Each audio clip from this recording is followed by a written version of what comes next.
there's a big, sort of pile up as usual in Hoyton Cross. The traffic there is absolutely immense. It's one of the reasons, actually, it's one of the few places in Crucible you can actually see some of the CPD's mounted officers there sort of patrolling around on horseback, because it's actually easier than trying to navigate the roads. Two of them are standing outside the relatively nondescript hotel. Before you, of course, as you draw closer, you know that it isn't really a hotel at all, but instead it hides far up above one of the most exclusive places in Crucible. And we're not talking about the nightlife necessarily. As you walk up to the entrance, standing outside, there's a valet who looks at you walking over sideways. You kind of get the impression from him he's like, is he coming? Is he walking in here?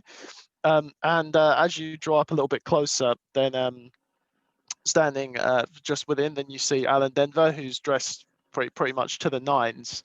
Looks like he's going to the Oscars or something. And he walks out, ignores the valet completely, says, Mason, come on in. Good to see you, Allan. And Mason will follow in. Recall the blush if you're using it. Oh yes. I will definitely be using the blush. I'll mark that. Dash that out.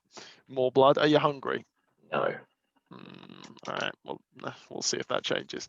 You make your way into the foyer. He doesn't bother speaking to the receptionist. He just walks straight across to the elevator, pushes a button for the 33rd floor, and stands there for just a moment with his hands behind his back, looking very crisp and smart and prim and proper. One hell of a gathering, wasn't it? One of the well, I'd be remiss to say that any of them aren't quite a gathering, but that was something else. I'm beginning to worry people are getting at each other's throats.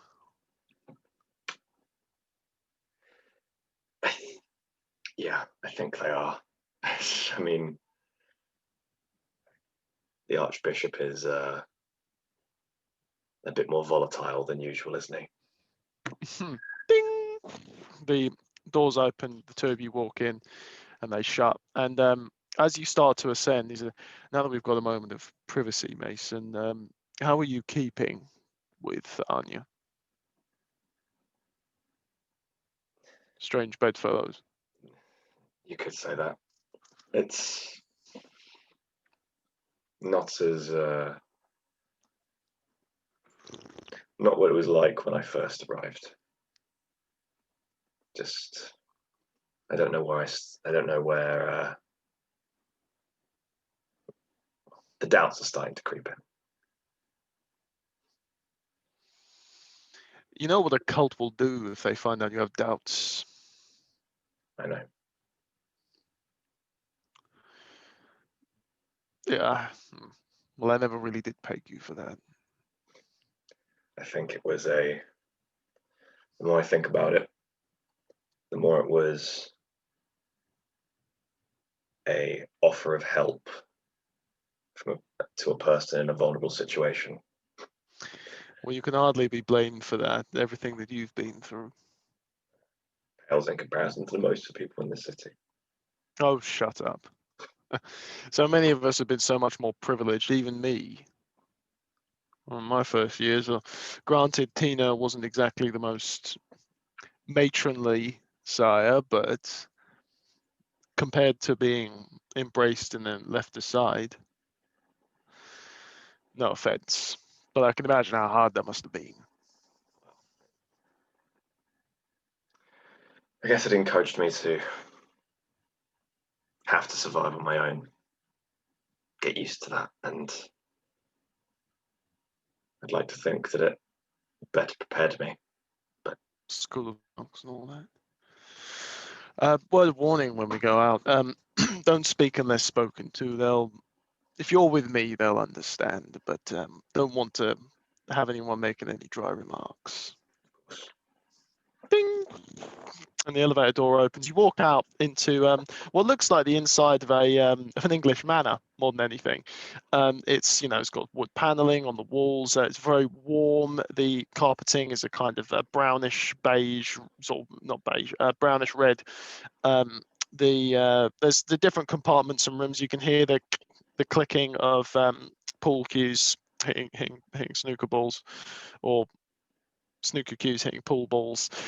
You can hear laughing, like male laughter over from one of the other rooms. The clinking of glasses, the deep, rich smell of aged brandy just permeates everything in here. This is quite obviously, the old boys club, also known as Gray's. Then walks in, and there's a number of people sort of standing outside who are obviously staff in the first room. He walks over and says, yes, Denver checking in. I've brought a guest with me. We won't be staying too long, just needed to discuss a bit of business. Is the balcony hall free? Yeah, yes, of course, sir. May I take your coat? No worries at all. Come along. And he takes your doesn't take your hand. He just gestures for you to walk over with him. You walk through and you see a number of equally well-dressed men. Some of them have loosened up a little bit. Most of them are at least 40, although there's a couple of younger faces, and there's no women to be seen whatsoever in here. He walks you out until you get to quite a tall room with big opaque curtains separating a window which overlooks the city in a decidedly Gothic fashion. There's a couple of armchairs preened up next to it, next to a fireplace which is burning at the moment. And as soon as you walk in, you feel that spark of fear. The beast just tells you to get away. You're not sure if Allan either feels it as well and suppresses it, or has been in this room so many times that it doesn't bother him. But there's easily enough flame in there to consume a kindred whole. If someone were to get a little antsy and throw you in, you might not make it out. But you push those thoughts away from your head as you walk over to the armchairs. And can I get either of you anything? No, that'll be completely fine, Adam. You relax. And he sits down on the armchair at that point, and then leans his head back into it and looks out across the view that you can see of Horton Cross. Is one of the you're on the 33rd floor, so you're pretty high up, but there's still other buildings which dwarf this. So mainly the view is down like a long chasm of a street where it's situated on crossroads. So it's literally like looking down a neon canyon. This is certainly not what I'm used to. I didn't just bring you up here to show off. No. The real reason is because I wanted you to appreciate why I asked you to fight with me. We've both fought for our country before on foreign soil. It's quite different to fighting on your homeland. Very different. I didn't experience that for quite a while after I got back from my service. Not until I was already dead, in fact. But having known this place since before this building was built, since before this view existed, seeing it brick by brick get pulled in, there's almost 6 million people in this city who would suffer if the powers that encroach upon our soil succeed. And that's a duty that, living or dead, we're bound to. Not being too solemn, am I? No, yeah. The stakes are real. And the damage could be terrible. Now, we've after our last little chat about this, who did you manage to reach out to? You mentioned that there were a few. Well, the Archon to start with, he showed interest, but was a bit non-committal because of his other duties. But he would definitely be interested if he had the time. Brockman agreed to it, and he definitely said that he would gather when we called a meeting. And Lawson Fowler, I'm not sure if you know the name. He when I spoke to him, recently awakened. He's been asleep for 20 years. From what I can tell, he's in charge of a private military company or something, or private security company. Seemed very. I went and saw one of their camps. It was very efficient. Camps. Out on an excursion, like a proper like military regiment camp almost set up. In the city? Outside the city. Right. Oh, I see. They were out on an excursion on some kind of mission of some kind. What sort of stock did they look like? Private security is a mixed bag, isn't it? They were all very, to be honest, I got a few flashbacks of being in the military. They were very put together, efficient, and so they'd served. They looked like it, at least in how they carried themselves. And Lawson certainly expressed the value of having people who had served in companies such as his. Oh, certainly.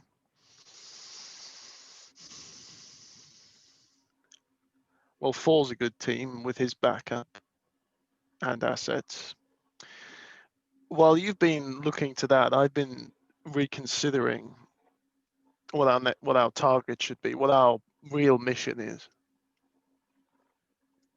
At first, I thought we should be retaking territory to the north, but I've been keeping my ear close to the ground. The cacophonies screaming about the king encroaching on the water bank and the Ordo pushing up, and I feel as though there's too many conflicting interests for us to take a proper action there. If it were only ourselves we were inviting consequences on, things would be different. But we can't fight the guerrilla war while there's already alliances that I'm not privy to happening. So until we can find out more, we need to be careful, or until the chieftain makes the first move. So on that front, we need to be ready to respond, but not ready to act now. There's a far more insidious threat brewing. We caught a glimpse of it at Elysium. Have you heard the rumors about the parish? Have more Nosferatu appearing and such. Now, from what I can gather, my brother, not my brother, again, Alex is getting his family shit confused. My dear Uncle Jensen is precariously uninformed about the situation there. And as much as they'd like to be able to send in the likes of Andre or the Archon, again, it's a very tense situation with the Sanctum. They can't be the one to force him into a war. Now, you can be quiet, covert. And Brockman, he has ties with Angelino, who is still, as far as I know, a part of their church. So there's an in there. Brockman's visited before, I think. Obviously, in your instance, I have no idea where you stand with the old man, but I think it might be worth us doing a little reconnaissance over there. We can explain it away a lot easier since we're not working under official colors, if we're careful. Of course. My presence might be a bit. If Vlatsky finds out, I think he'd be not best pleased, particularly given what's on my arm. He made that very clear. I think, but if we're discreet, well, maybe not us personally. If Lawson has men, we can act as operators, coordinating the efforts and gathering the intel. Yeah. Well, they might not have the expertise to tell what they're looking at. If they're mortal, we will. Yes. Fit them out with cameras and even the Nosferatu's abilities. We can review the footage afterwards and we'll see what's really going on over there. Absolutely. If we're going to fight a war in the north, we need to make sure that we're not fighting a war amongst ourselves first. We do. And make no mistake, I'm not trying to kill the Archbishop. No, I just want to make sure that he's not signing with us. We need intelligence more than anything. Keep the Prince informed. of course. And I want to start stockpiling as well with you. I don't know what resources you could bring to bear. This Lawson chap sounds like he could be useful. Brockman as well. I know that the Irish have been running guns since 1960 something, I think, the first time I dealt with them. We need to start building up a safe house that all four of us can keep aware of. We need an armory and we need guards there. Yeah, I want a bunker, basically. Somewhere we can all respond and get quickly to if the chieftain moves. Of course. Now, I've been reviewing a few locations. It would need to be potentially on the strip, maybe even somewhere a bit further north, but I'd be careful putting it too far in the chieftain's hands. Do you have any ideas? In terms of locations, in terms of territory that might be nowhere that I can think of, at least up north, that wouldn't be stepping on anybody's toes. Well, we'd only need a house. I was thinking somewhere in Edge Harbor. It's a bit off the beaten track, practically a swamp. Plenty of abandoned buildings around there. Not really connected to the sewer network, so we don't have to worry about the Strix or any Nosferatu peeping. If we can get somewhere right along the waterfront that way. It's a very, very sensible suggestion. Absolutely. I can arrange for the building to be bought and leased. I just need it filled. Okay. Do you think you can manage that? Securing the building and putting and getting things in there. Hmm.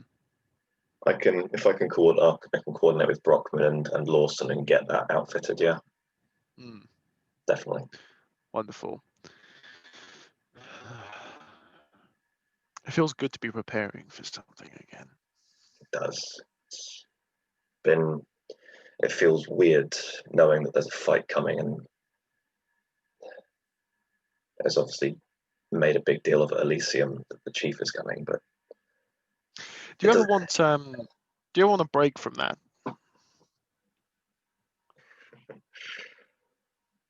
sometimes, yeah. Hmm. You should come hunting with me. Hunting. Where'd you go hunting? Right on the border of Nova Scotia. Wow. I have a cabin. I've had for, well, years now. I like to go up there when Crucible was getting too hot. I did it once when I'd risked the masquerade. Thankfully, nothing came of it, but when I needed to lay low, it was quite peaceful actually to spend a few months in relative isolation, but not under. I've only recently revisited it. The winters are brutal, but we can handle them. And to be perfectly honest, our senses make it quite easy to hunt conventionally, so we need the extra challenge. Understand that. There's nothing quite like the thrill of waking up a hibernating bear. I'd definitely be interested in that. Well, I'll keep you in mind. I need someone to reload my gun. Well, I'd be happy to. I don't think I've had a break from this since coming back in to it all. It's important. Even though we have a lot more to worry about, we are still stuck in human trappings. No one was meant to focus for as long as we can on any single endeavor. We still need rest, sleep, dreams, relaxation. That's why places like this exist. That's why the Invictus formed Greys. Well, bought Greys. This is actually a grandson club from one back in Scotland.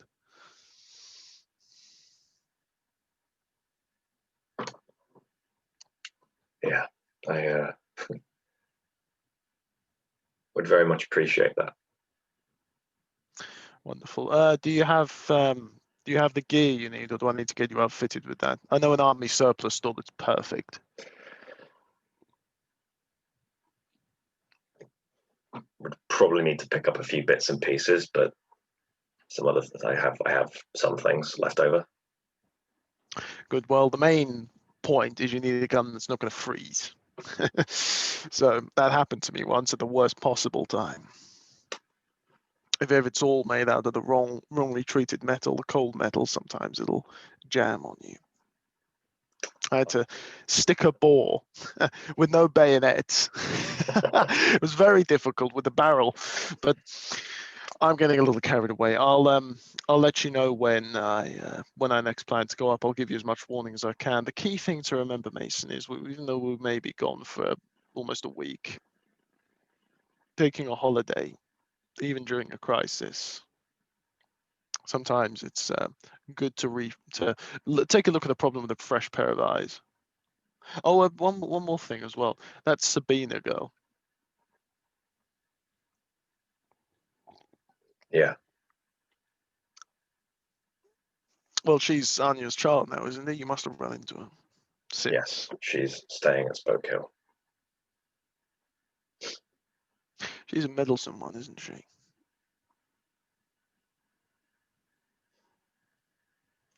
She certainly got herself involved in a lot of things. She kept running up to me, trying to pester me about Muriel. Apparently, they'd done some sort of work for a corporation at one point, but she's obsessed with the girl. Sabina to my Muriel, I mean. I'm a little worried, truth be told. Dava had a habit of getting to people.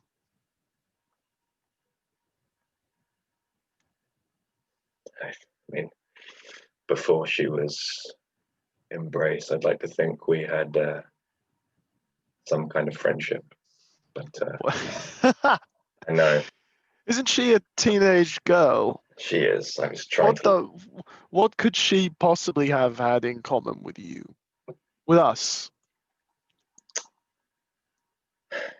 honestly, not much, but it was someone to talk to. Don't put your stock in her. And she, as you said, she's persistent. Less persistent than some. But Reed's still the Priscus of your clan. he is. I mean, Did you vote for him? I can't remember. I didn't know. Oh dear. Sorry, I have to laugh. It's the whole bloody thing so ridiculous. I'm really surprised the prince has let this all go. As am I, but I mean, I can understand why he's still the Priscus at the end of the day. We did vote for him, and if anyone was to know about his acts, it would have been us. And they voted for him anyway. Mm. Mm. But that's, regardless of my personal thoughts on what he's done, he's been a good Priscus. So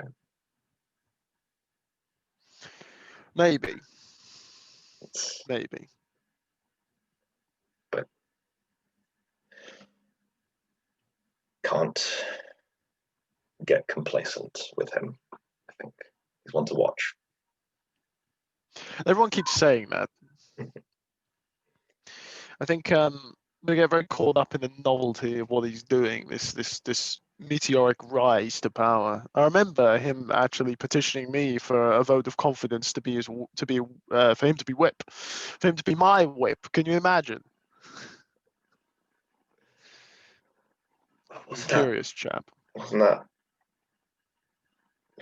that the whip of Clan Ventry? Wasn't that decided just shortly after he seized the Priscus, my clan? Martina made a snap decision there. She ranted to me about it afterwards, actually. She was quite pissed, I think. Felt like it was a sort of betrayal. He'd spent all this time and effort trying to woo her, and then all of a sudden he runs off at the next opportunity. The fact you got it, well, she couldn't even rub it in. I think that's the real reason William Crane was made in charge of that post.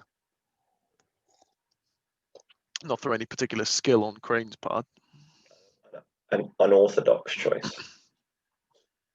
Not even really a choice. She picked him to spite Isaac, to deny him the post if he returned. No. That's what I think. I can't see any possible reason why she would pick a joker like him otherwise.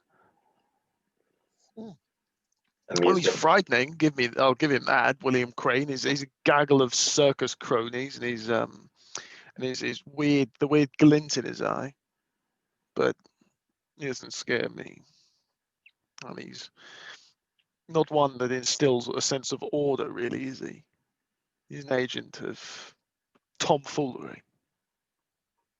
Chaos.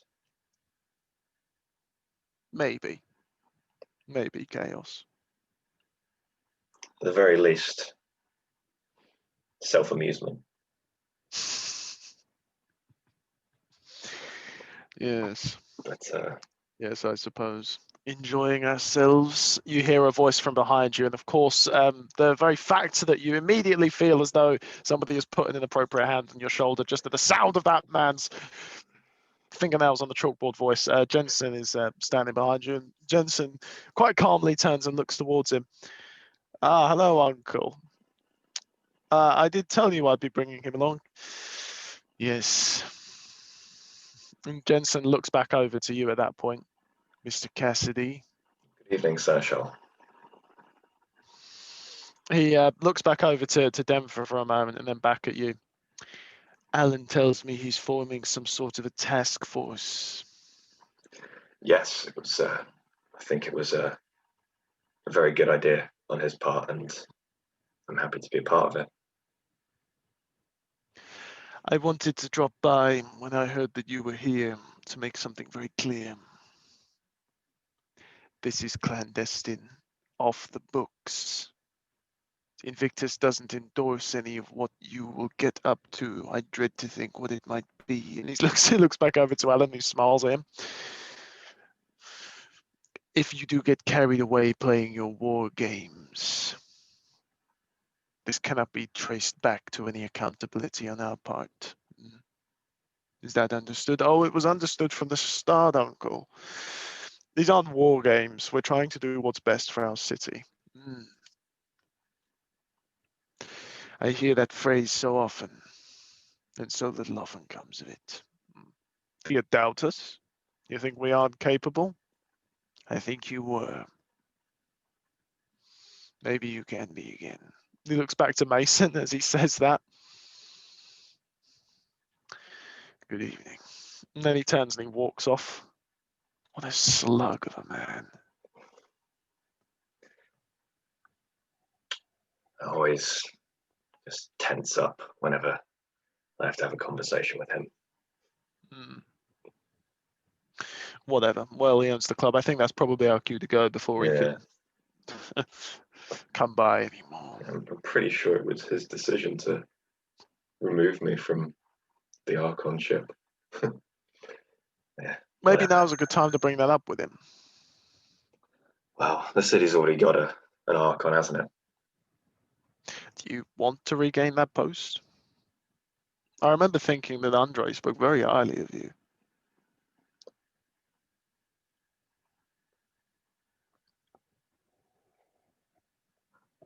I think I could do a lot for the city in that position. And why was it that you got removed? It was that whole long night debacle, wasn't it? I still don't quite understand how any of that relates to any failing on your part. the person whose failure it was disappeared and has only just come back. They needed a full Robert. They needed a full guy. I can't say that I handled that night perfectly, but if you're planning to work with the new Archon on a clandestine operation, or at least he knows about it, do you think that maybe we could do with a little bit more Invictus backing?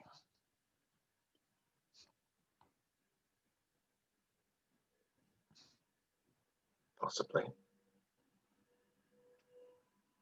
Well, Any I leave it ideas? in your hands. Well, if they needed a fall guy, that time's passed. I mean, I doubt he'd do anything so drastic as reinstate you as Archon. But after that show with Andrej, I'm sure that they're going to want all the covert operatives they can. They're probably stretched thin trying to keep an eye on the Nosferatu, the Strix, and all that. And they could do with an eye in the circle. Outside of some of my contacts on the Strip, Invictus are practically blind to them. I can do that. Well, maybe mention it. Barber might be too busy or defer authority. Andre might want to bring you back, but ultimately, that man over there is the one that's going to stop you. He's the one you need to convince. See what I can do. Well, I think you're right. If we stay any longer, he might encroach further on us. Go and chat to him now.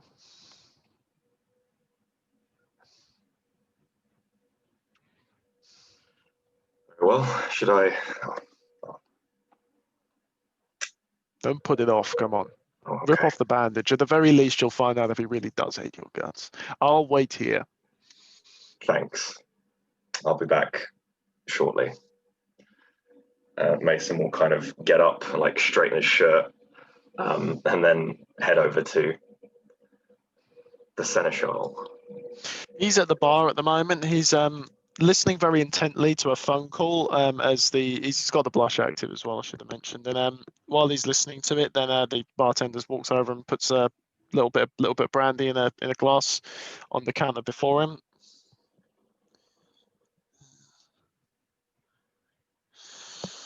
Well, tell them that I'll see them as soon as I can tomorrow night. Yes, I'll call you back. Yes? Sorry for the interruption, Seneschal. I would just like to say that, of course, with the unofficial business at the side, if there's anything I can do in an official capacity to help, I'd be more than happy to. Noted. He looks back over at the brandy at that point, leans down, drinks it, and looks away from you quite deliberately, quite dismissively. Kind of pisses you off. Smash that glass on his face. And if you need an eye in the circle. He readjusts his position and then looks over at you again and takes stock of you the same time as when you first met, where he looks you up and down with those cold eyes. Are you asking to be promoted again? I'm just offering my help. Need I remind you, Mason, that when you were initially given a job working for this city, it was by what we now know to be a Strix?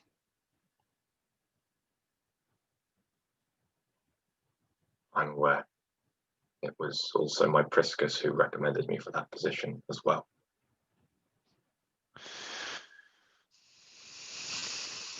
Priscus, who has now been replaced. I know. You are offering to be an agent within the circle, then. Very well. Prove to me that you're capable of informing. Tell me something I don't already know about them.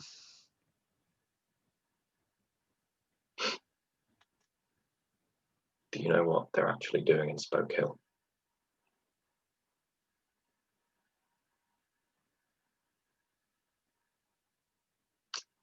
there is a massive tree that is growing under the city, and it is altering people, and it is still growing.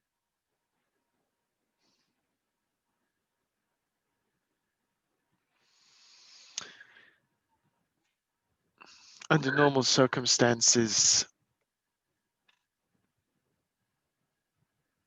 I would tell you to leap out of that window for making such a strange and baseless point. However, the last time I was skeptical in this room, I was given clear and conclusive proof merely a month after fobbing off the theory. So I'm willing to give you the benefit of the doubt, but this still doesn't tell me anything. Can you bring me proof of this? Can you show me? I can bring you proof. Good. Bring that to me and we'll speak more. Understood. Thank you for the opportunity, Seneschal. He goes back to his brandy. Mason will just back away and return to Denver. He was staring out the window, and then when you come back, did he sap all of the joy from you? Doesn't he? As usual. But I've got a chance. Good. There's my man. He stands up. The hardest battles are always the ones we fight with our allies. In fact, I remember we had a real argument with a British quartermaster when we first landed in Manchester, and he starts rambling on about about that campaign, which something which he is obviously very passionate about still, as he starts to lead you out of Grays. Do you have any final remarks for him while you're in that elevator down? Allan, if you don't mind me asking,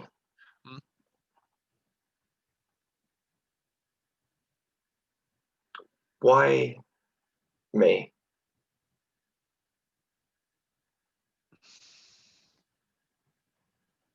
Well, you know, when I first found out that you had served, that obviously changes things. Soldiers, you aren't usually embraced. They're usually used and thrown away. Not exactly prized for our initiative, are we? Yeah. I suppose maybe you remind me of someone that I've forgotten. I wouldn't really be able to tell. Why do you indulge me? There are, given things that have happened, there are few allies true allies that I have in the city. And well, more allies is always good, and to be honest, I enjoy your company. Good. Well, I'm glad. It's very hard to find a genuine connection, I think. Especially these nights more than anything. But I'm looking forward to seeing a lot more of you, Mason. Likewise. Ding! And there's a look. For a split second, there's a look as the door opens and you part and you start moving away. Can you make a wits and empathy roll for me? Certainly. Bloody hell. Wits and empathy. That's okay. Certainly. That's 2 successes. Mason's by, right? Yeah. You've seen that look before in the scene.